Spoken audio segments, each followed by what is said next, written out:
So hello everyone, this is rhythm your chemistry mentor और आज हम बात करेंगे about the exam master cadre. तो मास्टर कैडर का एग्जाम क्या है, इसके बारे में हम सारी वार्तालाप करेंगे। तो let's begin with the master cadre. Master cadre का जो एग्जाम है ये पंजाब गवर्नमेंट के द्वारा कंडक्ट करवाया जाता है फॉर द गवर्नमेंट टीचर्स, मतलब कि सरकारी टीचरों की भर्ती के लिए ये एग्जाम कंडक्ट करवाया जाता है for TGT teachers, that is the trained graduate teachers. Train TGT teachers या ट्रेन ग्रेजुएट टीचर्स कौन से होते हैं?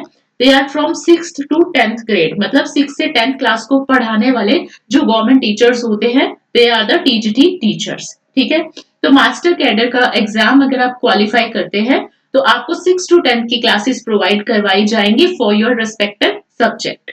अब हम इसके बारे में, हमें ये तो पता चल गया कि क्या जॉब है, क्या पोस्ट मिलेगी।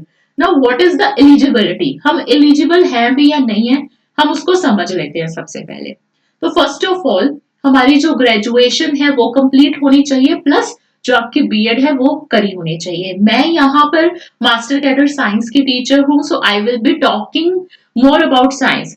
लेकिन अगर किसी ने बीए बीकॉम करा है, you are also eligible if you have BEd, है ना।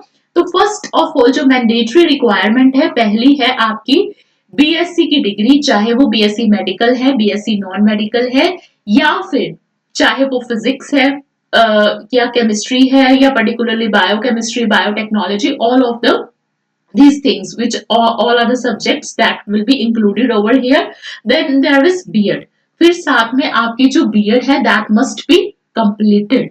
Not talking about your qualifying marks, जो qualifying percentage होनी चाहिए in your graduation, वो क्या होनी चाहिए? So for the general category students that is 45%, and for SC, ST, OBC and other जो candidates है physically handicapped और जितनी भी categories हैं, they are 40%। बट यहाँ पर एक क्वेश्चन मार्क है कि शायद इस बार क्राइटेरिया चेंज हो सकता है, बट वो जब नोटिफिकेशन आएगा हम तब की तब देखेंगे। अभी तक के लिए जो आपका क्राइटेरिया है for general category it is 45% and for the reserved category it is 40%। I hope I am clear with this thing. Now moving on to the other thing, दूसरी चीज क्या है, जो आपका पीएस टेट का पेपर 2 है वो आपका क्वालिफाइड होना चाहिए। पीएस टेट का जो सर्टिफिकेशन है वो आपके पास होना चाहिए। तो आपका जो पीएस टेट है दैट मस्ट बी क्लियर। तो अब हमारी तीन कंडीशंस तो ये होगी। उसके बाद हमारी एक कंडीशन ये भी है कि जो आपका एज क्राइटेरिया है, ये मैं जनरल कैटेगरी की बात कर रही हूँ, that is 18 years to 37 years. तो ये वाला जो क्राइटेरिया है ये आपका एज का क्राइटेरिया है। Then moving on to the next thing, कि ये तो हमें पता चल गया कि हम एलिजिबल हैं या नहीं है। अब हमें ये देखना है कि हमारे जो एग्जाम का पैटर्न है वो क्या है। तो जो आपका एग्जाम का पैटर्न है इसमें तीन सब्जेक्ट्स आपको मिनिमम लेने होंगे, which would be of 50-50 marks. अगर मैं बात करूं मास्टर कैडर साइंस की, ओके जो आपके एसएस वाले हैं, पंजाबी वाले हैं, इंग्लिश वाले हैं, उनका जो क्राइटेरिया है दैट वुड बी डिफरेंट। तो उसके रिस्पेक्टिव टीचर्स की आप वीडियो देखना। I would be guiding you about master cadre science. I think I am very clear till here. So जो मास्टर कैडर साइंस है इसमें जैसे आपके पास सब्जेक्ट कॉम्बिनेशन होंगे different different, physics, chemistry, botany, zoology and then there is mathematics. तो ये 5 subject है, इनमें से कोई भी 3 आप ऑप्ट करेंगे। सो जो टोटल मार्क्स है that would B of 150 marks और 50-50 मार्क्स के आपके जो बाकी सब्जेक्ट्स है उनका पेपर होगा। Now what is the duration, आपको टाइम कितना मिलेगा एग्जाम के लिए? आपको टाइम मिलेगा 150 मिनट्स, दैट इज 2.5 घंटे आपको मिलेंगे। आई होप आपको ये चीज समझ आई होगी कि आपको ड्यूरेशन क्या मिलेगा और 50-50 मार्क्स पर सब्जेक्ट आपको मिलेगा। और जो यहाँ पे एक प्लस पॉइंट है वो ये है कि there will be no negative marking, कोई भी नेगेटिव मार्किंग आपको देखने को नहीं मिलेगी। So this is the pattern of the exam to be understood. अब जो दूसरी चीज होती है कि मैम हम इतनी पढ़ाई कर रहे हैं या जो पैटर्न ऑफ द एग्जाम है वो समझ रहे हैं, वीडियोस देख रहे हैं, व्हाट वुड वी गेट, हमें मिलेगा क्या, हमारी जो सैलरी है वो कितनी होगी। जो हमारी सैलरी का ब्रेकडाउन है, जो बेसिक सैलरी है आपकी दैट विल बी 35,400, वो बेसिक पे है। उसके बाद आपको डीएनएस अलाउंस मिलता है, एचआरए मिलता है, house rent allowance, medical allowances, mobile allowances, इन सबको मिला के और पीएफ वगैरह काट के जो आपको इन हैंड मंथली सैलरी मिलती है, that is 47,989. So that is the monthly salary जो आपको यहां से मिलेगी. अब हमें एग्जाम का पैटर्न समझ आ गया, हम एलिजिबल हैं कि नहीं समझ आ गया, what will be the salary वो समझ आ गया. देन वी शुड अंडरस्टैंड कि हमारा जो सब्जेक्ट कॉम्बिनेशन है वो कौन सा होना चाहिए एंड विच इज प्रेफरेबल. यहाँ पर बहुत बच्चों को कंफ्यूजन रहता है. सो फर्स्ट ऑफ ऑल मैं आपको बताऊंगी कि यहाँ पर हमारे कौन से सब्जेक्ट्स हैं मास्टर कैडर साइंस के लिए. So the first subject is physics, then is chemistry, mathematics, botany and zoology. अब ना यहाँ पर जो बॉटनी एंड zoology के स्टूडेंट्स होते हैं, दे हैव वन एडवांटेज कि उनका जो 40 to 50% सिलेबस है that is similar in both the domains. तो वो उनका एक एडवांटेज रहता है, सिलेबस ओवरलैप रहता है, ये तो एडवांटेज है ही. बट अगर आप देखो फिजिक्स, केमिस्ट्री और मैथमेटिक्स में सब में जो सॉल्व करने वाली चीज आ गई, तो 2.5 घंटे में सब सॉल्व करना थोड़ा मुश्किल हो जाता है. तो बायोलॉजी या जोलॉजी के क्वेश्चन आपको पढ़ते ही पता चल जाते हैं आता है या नहीं आता. तो थोड़ा सा जो टाइम का भी कॉन्स्ट्रेंट है उसके मामले में भी जोलॉजी बॉटनी वाले कॉम्बिनेशन को थोड़ा बेनिफिट होता है. तो फिर हम क्या करें, अगर कोई नॉन मेडिकल बैकग्राउंड का है तो मैं क्या सजेस्ट करूंगी कि उसको जोलॉजी और बॉटनी में जाना चाहिए. मैं बिल्कुल भी ये सजेस्ट नहीं करूंगी कि आपको इसी में जाना चाहिए. फर्स्ट ऑफ ऑल आपने ये देखना है कि आपका सब्जेक्ट कौन सा अच्छा है, आपकी एक्सपर्टीज किस में अच्छी है. So that would be better for you to do. या फिर आप कोई भी दो सब्जेक्ट जैसे फिजिक्स, केमिस्ट्री, मैथमेटिक्स में दो सब्जेक्ट पिक कर लीजिए, एक जोलॉजी बॉटनी कर लीजिए, so as to save your time. But वो भी आप तब करिए जब आपको थोड़ी सी अंडरस्टैंडिंग हो इन टॉपिक्स की, या बेसिक 11th 12th की एनसीईआरटी की कुछ 2-3 चैप्टर्स की आप वीडियो देखिए कि are you able to learn that, आप are you able to get that, आपको कुछ चीजें समझ आ रही हैं या नहीं. अगर नहीं समझ आ रही तो आई थिंक आपको उसके लिए नहीं जाना चाहिए.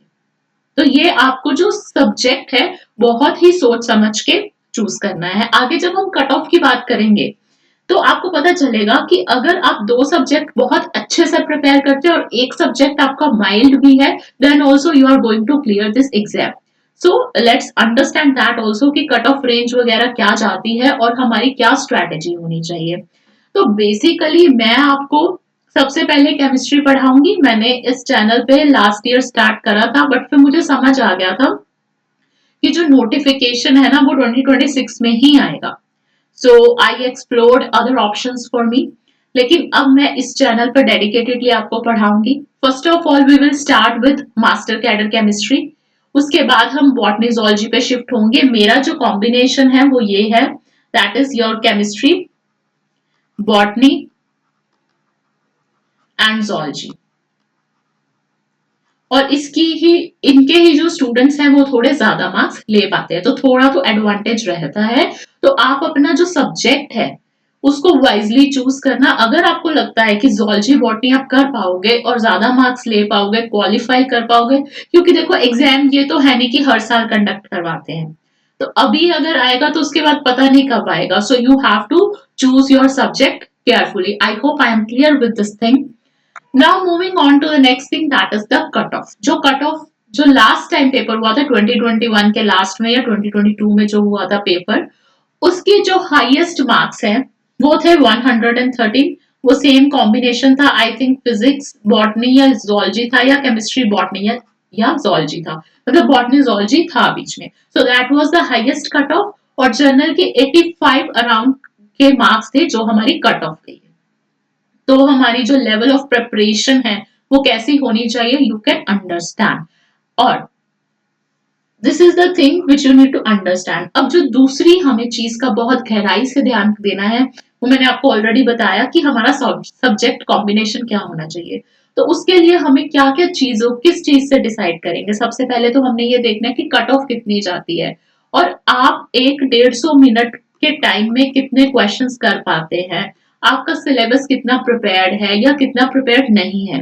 मैं आपके लिए सिलेबस की वीडियोस भी लेके आऊंगी जिसमें हम केमिस्ट्री का सिलेबस डिकोड करेंगे, बॉटनी का सिलेबस डिकोड करेंगे और जोलॉजी का सिलेबस भी डिकोड करेंगे. तो इन सब चीजों का हम सिलेबस डिकोड करेंगे और आपको अपना अगर कोई फिजिक्स बैकग्राउंड का है, केमिस्ट्री बैकग्राउंड का है, you need sorry mathematics background का है, यू नीड टू अंडरस्टैंड कि आपको सिलेबस की पूरी जानकारी होनी चाहिए कि आपका जो सिलेबस है वो कैसा है, आप क्वेश्चंस कर पा रहे हैं या नहीं कर पा रहे हैं व्हाइल चूजिंग योर सब्जेक्ट।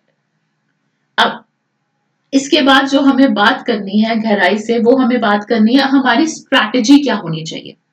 तो मैं ये चीज समझती हूँ कि काफी टाइम से पेपर नहीं आया है ना, so our moral is down, हम प्रेपरेशन नहीं कर रहे हैं। लेकिन अभी हमें पता है कि 15 मार्च को पीएस टेट का पेपर हो गया। तो पीएस टेट का पेपर 3-4 बार हो चुका है इस टाइम के ड्यूरेशन में। बहुत ज्यादा कंपटीशन पहले से हाई हो गया है। तो मुझे नहीं लगता कि इस बार जो जर्नल की कट ऑफ है वो 85 के पास जाएगी। 4 to 5 मार्क्स प्लस होने के चांसेस हैं। तो सबसे पहले जो आपकी कट ऑफ है, आपको ये मान के चलना है कि 90 to 95 की रेंज के बीच में इस बार कट ऑफ जा सकती है। तो इसके लिए हमें क्या करना है, हमें अपना टारगेट सेट करना है कि हमें कोशिश करना है हम 110 मार्क्स तक लेके आ सके। अब आप 110 marks physics chemistry mathematics combination में अगर लेके आ सकते हैं तो उस तरह से प्लान करें, मतलब कि आपका जो टारगेट है वो इसके अराउंड होना चाहिए, that you should fall near to 110, मतलब कि 105 to 110 अगर आप स्कोर कर पा रहे हैं तो इसका मतलब कि your selection is definite. I hope I am clear with this thing. इसका मतलब कि आपका सिलेक्शन पक्का होगा। अब जो दूसरी चीज हमें देखनी है वो हमें देखनी है कि ma'am what should be our strategy, हमारी जो स्ट्रैटेजी है वो क्या होनी चाहिए। सो आई अंडरस्टैंड कि बहुत टाइम से ना पेपर आया नहीं है, तो बहुत लोगों का जो फाउंडेशन है या काफी सालों से सब्जेक्ट्स को टच ही नहीं करा है। So that is the major drawback many of you students are facing. तो मैंने क्या सोचा है कि जैसे हम पीवाईक्यूज एक बार हल्की सी नजर मार लो पहले कि किस तरह के क्वेश्चन आ रहे हैं, बट आप प्रॉपर एनालिसिस नहीं कर पाओगे पीवाईक्यूज का जब तक कि आपका फाउंडेशन क्लियर नहीं है, आपको चीजें ही याद नहीं है अच्छे से। तो उसके लिए सबसे पहले अपना फाउंडेशन बिल्ड करो 11th एंड 12th एनसीईआरटी से। और एनसीईआरटी से आपका 50%, 50 to 60% जो पेपर है वो सॉल्व हो जाएगा। So that is the major thing you need to do. That is, you need to build the foundation. Then analyze the PYQs again.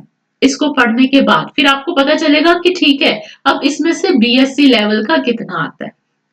ठीक है, अब हमें क्या करना है इसके लिए, पहले हम फाउंडेशन बिल्ड करेंगे, फिर हम पीवाईक्यूज फिर से एनालाइज करेंगे, then we will go to the depth of the topic, मतलब कि हम बीएससी लेवल तक पहुंचेंगे। Then what we also need to do is attempt mock test as much as we can. जितने भी मॉक्स आप टेस्ट दे सकते हो, जितने क्वेश्चंस आप अटेम्प्ट कर सकते हो during your practice, that is very very important. क्योंकि जब तक हम अभ्यास नहीं करते, प्रैक्टिस नहीं करते, तो we tend to do the wrong questions. तो ये चीजों का आपको ध्यान रखना है और ट्राई करना है कि आप जितने जो आपके तीनों सब्जेक्ट हैं, जो भी आप सब्जेक्ट कॉम्बिनेशन चूज कर रहे हो उसको इक्वल टाइम दो। ये ना हो कि एक सब्जेक्ट तो बहुत अच्छा कर लिया और दूसरे सब्जेक्ट का हमें बेसिक भी नहीं आता। तो उन सबको जो बैलेंस करना है वो काफी जरूरी है। अब फाउंडेशन बिल्ड करने के लिए मैं क्या कर रही हूँ आपके लिए, सबसे पहले 11th एंड 12th एनसीईआरटी का फ्री बैच मैं लॉन्च कर रही हूँ। It will start from 25th of March.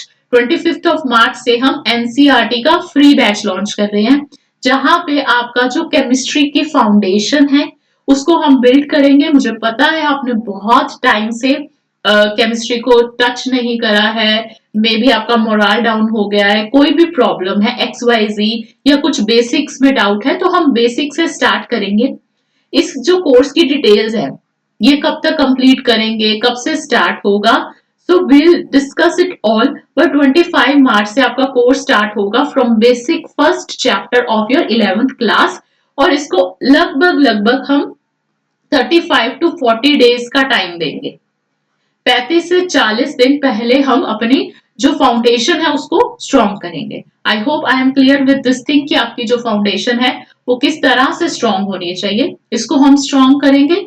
फिर हम बीएससी के लेवल पे और PYQs है उनको सॉल्व करने की कोशिश करेंगे, MCQs लगाने शुरू करेंगे, बट एक फाउंडेशन बिल्ड करना जरूरी है, एक रिवीजन होनी जरूरी है ताकि जो आपके कॉन्सेप्ट्स है वो बिल्ड हो सके। तो हमने सब कुछ डिस्कस करा है यहाँ पर कि जो मास्टर कैडर है वो क्या है, क्या एलिजिबिलिटी है, what is the strategy you should follow, what is the cut of subject combination आपका क्या होना चाहिए, what is the salary you get, आपको एग्जामिनेशन पैटर्न क्या है। तो हाँ, यहाँ पर आई थिंक मैंने आपको नहीं बताया but there is no negative marking, तो यहाँ पे कोई भी नेगेटिव मार्किंग नहीं होती है। So all of this things we have discussed. अब भी इसके बावजूद भी किसी को कोई भी डाउट है, so what we'll do is you can comment down in the comment section and ask me if there is any confusion and on what topic do you want further videos। इसके बाद हम एक दिन detail discussion करेंगे कि आपका जो chemistry का सिलेबस है वो एक्चुअल में क्या है और कौन सा आपको 11th क्लास तक का पढ़ना है, कौन सा जो सब्जेक्ट है आपको चैप्टर है ग्रेजुएशन लेवल तक लेके जाना है। तो पहले 35 to 40 days हम फाउंडेशन अपनी स्ट्रॉन्ग करेंगे and this will be a completely free batch on your YT. और इसका मैं आपको टाइम टेबल भी बहुत जल्दी दे दूंगी। Maybe I will give upload the time table tomorrow and from 25th of March we will start this foundation course. So that's it for the video. Thank you so much. That's it.